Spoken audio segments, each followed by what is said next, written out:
Vous êtes sur CCTV Français, bonjour à tous, on commence sans plus tarder avec les titres de cette édition.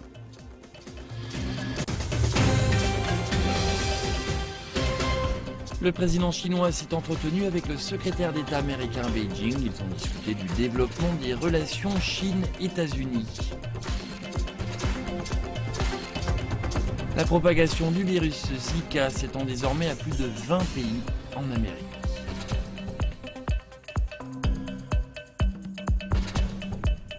Le président iranien est arrivé en France pour une visite d'État ayant pour objectif de raviver les relations commerciales du pays avec l'Occident.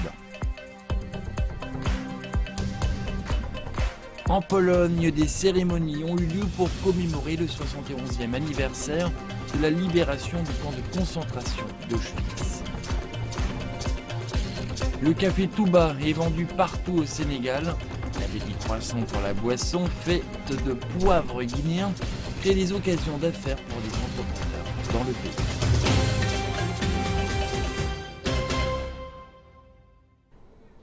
À la une de cette édition, le président chinois Xi Jinping a rencontré à Beijing le secrétaire d'État John Kerry. Le président Xi a parlé en haute estime du développement des relations sino-américaines au cours de l'année passée. Il a déclaré que les deux pays avaient mené une coopération efficace dans divers domaines. Xi Jinping a également souligné que le développement stable des liens bilatéraux ne bénéficierait pas seulement aux deux pays, mais satisfaisait également les anticipations de la communauté internationale. Xi Jinping a précisé que la Chine et les États-Unis pouvaient apporter une plus grande contribution au monde en travaillant plus étroitement ensemble. John Kerry a de son côté indiqué que les communications effectives entre les deux pays avaient joué un rôle important dans les négociations sur l'accord de Paris, sur le changement climatique et sur l'accord nucléaire iranien. Il a ajouté que les États-Unis souhaitaient le renforcement des relations bilatérales et de la coopération dans les affaires internationales. Le président iranien Hassan Rouhani est arrivé en France pour une visite à Paris afin de relancer les relations commerciales avec l'ensemble des pays de l'Europe de l'Ouest. Le président Rouhani est accompagné par une délégation de plus de 100 ministres officiels et hommes d'affaires iraniens. Il rencontrera à Paris des dirigeants politiques français de haut rang, ainsi qu'un groupe de dirigeants des plus grandes entreprises du pays. Avant cela, Rouhani était en visite en Italie, où il a notamment rencontré le Premier ministre italien Matteo Renzi et signé une série d'accords de coopération économique. Cette tournée européenne est la première du genre après la fin des sanctions contre le programme nucléaire iranien ayant pris effet en début d'année.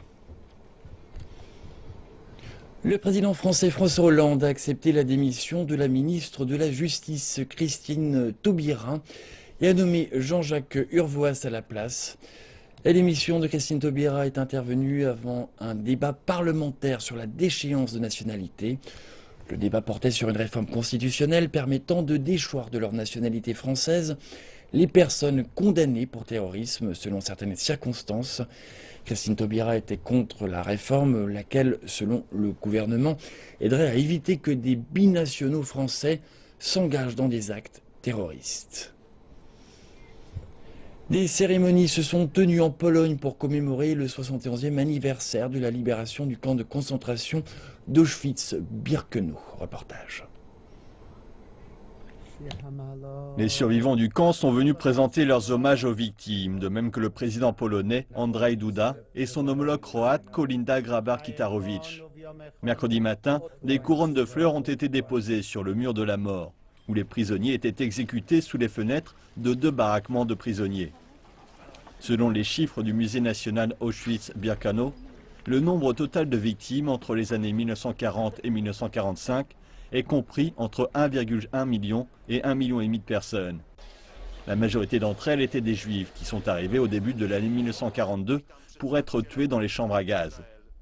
Le musée indique également que le camp a été libéré le 27 janvier 1945 par l'armée rouge, qui y a trouvé 7000 prisonniers, dont 130 enfants. Les survivants évoquent leur expérience. À une époque, nous n'avions même plus la force de parler pour dire où et ce qui s'était passé quand nous avons été séparés. Nous avions peur de parler, moi, ma mère, mon père, ma sœur et mon frère. Nous étions tristes, seuls et nous pleurions souvent. Une chose était sûre, c'est que nous avions immensément souffert. Nous avons souffert et nous souffrons encore aujourd'hui. Quand je me tiens ici, je me rappelle du jour où mes pieds ont touché cet endroit maudit pour la première fois.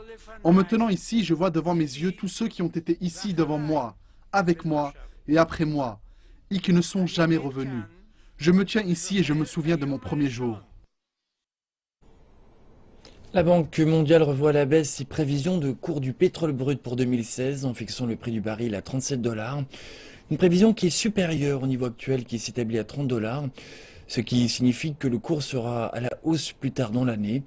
Cependant, la Banque mondiale fait savoir que les risques sont nombreux dans le domaine des matières premières, en particulier en Afrique subsaharienne.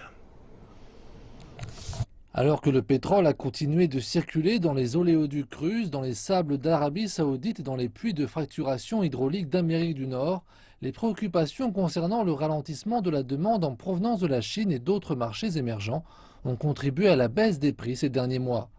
Maintenant, la Banque mondiale prévoit un prix moyen du baril de pétrole brut en 2016 de 37 $, ce qui est un peu plus élevé que les niveaux actuels. En se basant sur des hypothèses, nous estimons qu'il y a eu des réactions exagérées sur les marchés pétroliers. En effet, les prix du pétrole ont davantage baissé que prévu. Nous avons étudié les raisons. Il en existe effectivement de nombreuses expliquant la chute des cours du pétrole. Cependant, nous n'avons pas pu expliquer pourquoi la chute a été si forte. En Amérique du Nord, l'industrie pétrolière a affiché une meilleure solidité que par le passé. Les pompages se sont poursuivis en dépit des prix bas, mais d'après la Banque mondiale, les baisses de production seront plus nombreuses en 2016. Le dernier rapport de perspective des marchés des matières premières de la Banque mondiale met également en avant un possible ralentissement de la croissance chinoise. Cela pourrait d'ailleurs conduire à davantage de pression à la baisse, pas seulement sur le pétrole, mais sur d'autres matières premières. De nombreux exportateurs africains de matières premières devraient être affectés. Comparé à d'autres régions de la planète, l'Afrique s'est moins diversifiée. C'est pourquoi elle dépend énormément des produits de base. En prenant cela en considération, et comme je l'ai dit plus tôt, on constate un déclin des prix des matières premières dans leur ensemble. L'Afrique fera peut-être face à plus de turbulences que d'autres régions du monde. Dans le rapport de la Banque mondiale, on se montre aussi inquiet sur des interventions des gouvernements visant à soutenir leur secteur agricole au cours de ce ralentissement. Elles pourraient en effet faire chuter encore plus les cours des produits de base, à l'image du maïs. La question clé qui n'a toujours pas de réponse porte sur la durée pendant laquelle les prix des matières premières resteront bas. Y répondre permettrait d'initier les décisions sur des engagements d'investissement à long terme dans les économies dépendant des produits de base. Nous poursuivons cette édition avec le virus Zika qui s'est propagé dans plus de 20 pays aux Amériques. Reportage. Le virus Zika, transmis par les moustiques, peut créer une anomalie congénitale, connue sous le nom de microcéphalie. Il s'agit d'une maladie chez les nourrissons qui naissent avec une tête anormalement petite. Cette semaine, l'Organisation mondiale de la santé a alerté que le virus Zika pourrait se propager dans toute l'Amérique, sauf au Canada et au Chili. Aucun traitement ni de vaccin n'est disponible. Le Brésil enregistre le taux le plus élevé d'infection. Près de 4000 cas de microcéphalie ont été enregistrés dans le pays. Les inquiétudes grandissent quant au prochain carnaval de Rio de Janeiro, qui pourrait être un terrain propice à la propagation de ce virus. Ce n'est pas seulement le rythme entraînant de la samba qui fera battre l'air de Rio de Janeiro. Le virus Zika s'est déclenché au Brésil. Cette semaine, la ville enverra des fumigadeurs dans le stade du carnaval, également connu sous le nom de Sambodrome, qui est la scène de parade des hautes écoles de samba qui se produiront les 7 et 8 février. Le stade sera également le lieu des événements des Jeux Olympiques en août. Manuela Mel est une habitante de Rio, enceinte de 16 semaines. Lorsqu'elle a appris l'existence du virus Zika, elle a paniqué et arrêté de sortir de chez elle. Elle essaie d'éviter les zones à haut risque. Mes médecins me conseillent d'utiliser de l'insectifuge. Je ne pense pas qu'il y ait grand-chose à faire. Il n'existe aucun vaccin. La seule méthode préventive est de ne pas se faire piquer et d'éviter les zones avec des moustiques. Les experts de la santé sont en train d'étudier la raison du déclenchement du virus, qui est apparu récemment au Brésil. Le gouvernement a ordonné à l'armée de chercher des zones d'eau stagnantes où pourraient abriter ces moustiques. Même si les inspecteurs de la santé ne trouveront certainement pas les lieux de reproduction des moustiques, le Brésil prend des mesures préventives. Beaucoup d'argent sont en jeu, comme des centaines de milliers de touristes se rendent à la parade chaque année.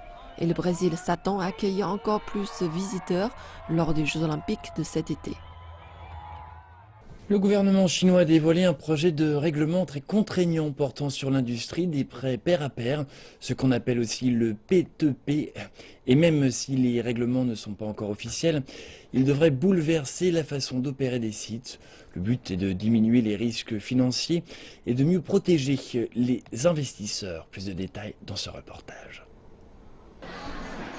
Les nouveaux règlements interdisent aux entreprises de prêts de P2P de s'engager dans 12 types d'activités, y compris les activités de base pour détenir directement des fonds et vendre des produits de gestion du patrimoine en ligne. Les plateformes P2P devront maintenant mettre l'argent de leurs clients dans des institutions bancaires reconnues et conserver leur propre argent séparé de l'argent de leurs clients. Liu Yao, la vice-présidente de la plateforme P2P Niwodai basée à Shanghai, a indiqué que son entreprise faisait déjà cela de toute façon. Selon les nouvelles directives, nous ferons quelques rajustements en ce qui concerne la divulgation de l'information. Il y aura plus de détails. Des données financières comme les défauts de paiement et les créances douteuses seront rapportées aux régulateurs chaque mois à un moment fixe. Nous le faisons depuis le début de toute façon. Le projet exige que tous les sites Internet P2P se rebaptisent comme étant des agences d'information sur Internet en matière de prêts. En plus du changement de nom, les entreprises devront réorganiser leurs activités. Le site de finance affilié à Alibaba, Jiao Caibao par exemple, dit qu'il ne vendra plus de produits de gestion de patrimoine en ligne. Mais le site fera plutôt suivre les demandes au site fund123.com, une autre plateforme financière. Les plateformes auront 18 mois pour se soumettre aux nouvelles normes ou devront tout simplement fermer leurs portes. Je pense que 18 mois, c'est largement suffisant pour restructurer les activités et respecter les nouveaux critères, parce qu'ils sont impliqués comme n'importe quelles autres banques. Donc, ils doivent suivre exactement les mêmes règles. Sinon, c'est ce qu'on appelle un arbitrage réglementaire. Le site de recherche Wangdaijudia a identifié presque 900 plateformes P2P ayant des activités considérées comme problématiques en 2015. C'est une hausse de 226% par rapport à l'année précédente. Les sociétés de paiement se préparent déjà à un remaniement majeur dans l'industrie. Je pense que l'industrie sera remaniée cette année. Ceux qui ne peuvent pas offrir de produits à valeur ajoutée ou qui vendent des services financiers vont fermer leurs portes. Les autorités réglementaires tentent clairement de redéfinir les activités des plateformes P2P en sites d'information plutôt que de véritables créanciers. Madame Liu de chez Niwodai pense que l'entreprise continuera ses activités cette année en développant de nouvelles activités. Étant donné le contexte, l'entreprise n'a pas vraiment d'autre choix. Peu après la décision de la Chine d'autoriser les couples mariés à avoir un second enfant, le nombre de femmes enceintes ou qui pensent avoir un deuxième enfant augmente progressivement. À Taiyuan, la capitale de la province du Shanxi, dans le nord du pays, les médecins et les infirmières font leur possible pour répondre au nombre grandissant de patients. Nous sommes à l'hôpital de soins de santé maternelle et infantile de Taiyuan. Ici, les médecins déclarent avoir vu plus souvent que d'ordinaire des femmes enceintes venir pour des consultations. En raison de concepts traditionnels, de nombreuses femmes chinoises ont évité d'avoir un enfant l'an dernier, car c'était l'année du mouton. Avec l'arrivée de l'année du singe, on a constaté un nombre croissant de patientes enceintes et nombreuses sont celles qui ont un second enfant. À l'heure actuelle, chaque médecin traite quotidiennement un peu moins de 70 femmes enceintes, le double de l'année dernière. Et beaucoup de ces femmes enceintes affirment avoir constaté une foule plus nombreuse à l'hôpital. Je vois davantage de femmes qui ont un deuxième enfant. L'hôpital est rempli. Finir mon examen prénatal m'a pris la matinée complète. À l'hôpital, il y a foule. C'est difficile de prendre rendez-vous avec un médecin. Il faut vraiment venir très tôt le matin. C'est d'ailleurs la même chose au second hôpital populaire de Taiyuan. Les médecins constatent la même tendance. Environ 30% de nos patientes enceintes attendent un second enfant. C'est bien plus qu'avant. Face à cette hausse, dans de nombreux établissements hospitaliers, le service obstétrique fait appel à plus de personnel et ouvre davantage de lits pour accueillir les patientes. Ce que l'on peut faire maintenant, c'est mobiliser plus de personnes médicales pour garantir l'efficacité de notre travail et pour s'assurer que chaque femme peut mettre ici au monde son bébé en pleine santé. Nous avons ajouté du personnel pour les rotations de travail et mis à disposition davantage d'équipements de contrôle prénatal. Des lits supplémentaires ont également été ajoutés dans les services. Le bureau de la santé de la province du Shanxi estime qu'après la mise en place complète de la politique du second enfant, ouverte à tous les couples mariés, la province comptera en moyenne 100 000 nouveau-nés chaque année. Mais les médecins mettent aussi en garde contre les risques élevés de grossesse à un âge avancé. Les femmes ayant plus de 35 ans et qui prévoient d'avoir un second enfant sont encouragées à consulter un médecin et à réaliser un bilan de santé avant leur grossesse. Le café Touba est vendu partout au Sénégal, dans les rues, sur les marchés et même lors des cérémonies religieuses.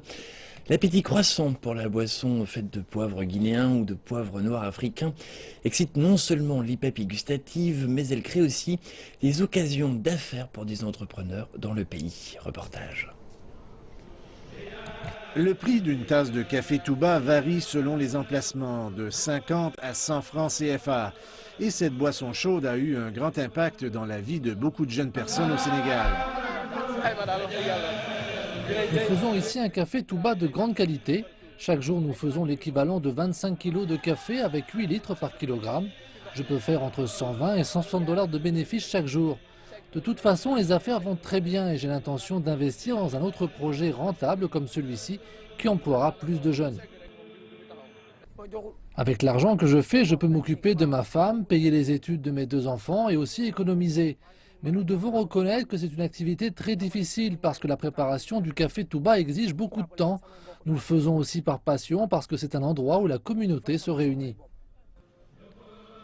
Le célèbre café Touba est servi dans de petites tasses en plastique ou dans des verres à café. Sa consommation a augmenté au point que les ventes de café soluble ont diminué dans plusieurs régions. Il s'étend maintenant à l'extérieur du pays. En Guinée-Bissau, par exemple, le café Touba devient lentement la boisson la plus populaire du pays. Les cafés Touba dans la capitale du Sénégal, Dakar, sont ouverts jour et nuit. La boisson est préparée en utilisant un filtre tout à fait semblable au café ordinaire. Un peu de sucre est souvent ajouté. Tafa Dieng, un jeune vendeur sénégalais, se réveille tous les jours avant l'aube pour préparer le café et servir ses premiers clients qui attendent déjà à 6 heures du matin. Je me réveille tôt puisque le processus de préparation est long. C'est la même chose avec le mélange du café jusqu'au moment où vient le temps d'ajouter le sucre. Le choix du café est aussi important. La couleur sombre détermine la qualité du produit. Pour le filtrer, vous devez aussi avoir des accessoires spécifiques parce que les résidus doivent être enlevés. J'essaie toujours de respecter les goûts de mes clients. La production de café Touba est une importante source d'activité économique et de création d'emplois au Sénégal. Mis en sac, le prix du café Touba en poudre s'échelonne de 6 à 8 $ le kilo. La plupart de nos clients sont des vendeurs de café Touba. Ils viennent ici chaque jour pour acheter des sacs de café moulu. D'autres personnes viennent aussi ici pour acheter et revendre à l'étranger. Le seul problème que nous avons pendant le processus, c'est que nous inhalons beaucoup de fumée toute la journée, sans parler du bruit des machines, mais nous remercions Dieu parce que les affaires vont bien. Le café Touba possède aussi une dimension spirituelle au Sénégal, puisqu'il tient son nom de la ville sainte de Touba. Le poivre noir avec lequel le café est préparé permettrait aussi de soigner les problèmes oculaires. Il aiderait également à combattre le diabète et le cancer du foie. Connu pour ses organisations pleines d'extravagance, le créateur de mode Karl Lagerfeld a mené ses mannequins dans un jardin plein de sérénité, célébrant tout ce que la nature lors du défilé de la haute couture Chanel à Paris. Tout de suite, plus de détails.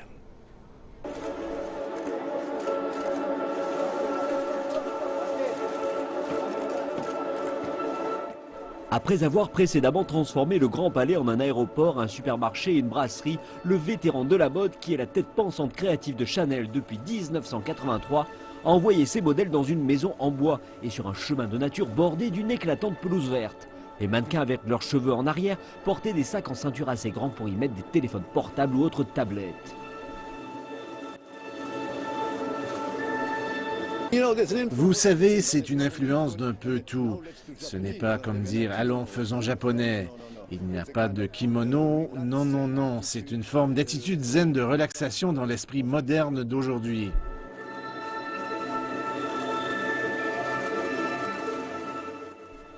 Lagerfeld a déclaré que le point de départ de cette nouvelle ligne avait été la silhouette. Puis il y a intégré des manches bouffantes de forme ovale sur les vestes en tweed de Chanel, les associant avec des jupes en fuseau. Il a relevé le contraste avec la fondatrice Gabrielle Coco Chanel. En réalité, personne n'a une silhouette comme celle-ci. Elles étaient relâchées complètement différentes.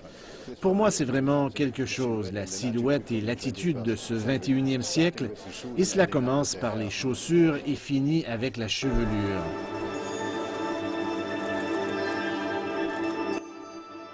Les tenues de soirée consistaient en des robes de satin brodées et sans bretelles, ainsi que des combinaisons pantalons hauts. Le mannequin Kendall Jenner a fait une apparition sur le podium avec une longue robe plongeante.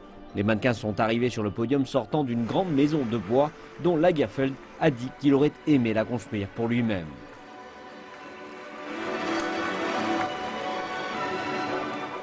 C'était mon rêve d'avoir une maison comme celle-ci, mais vous n'avez pas la permission en France pour bâtir une maison comme celle-ci. Tout doit être en bois, avec des choses comme cela fonctionne bien. Le spectacle s'est terminé avec l'ouverture des panneaux de la maison qui ont révélé les modèles, dont Jenner et Gigi Hadid, posant sur les 3 étages de la structure. C'est la fin de cette édition. Merci de votre attention. Je vous retrouve tout à l'heure pour Afrique Info.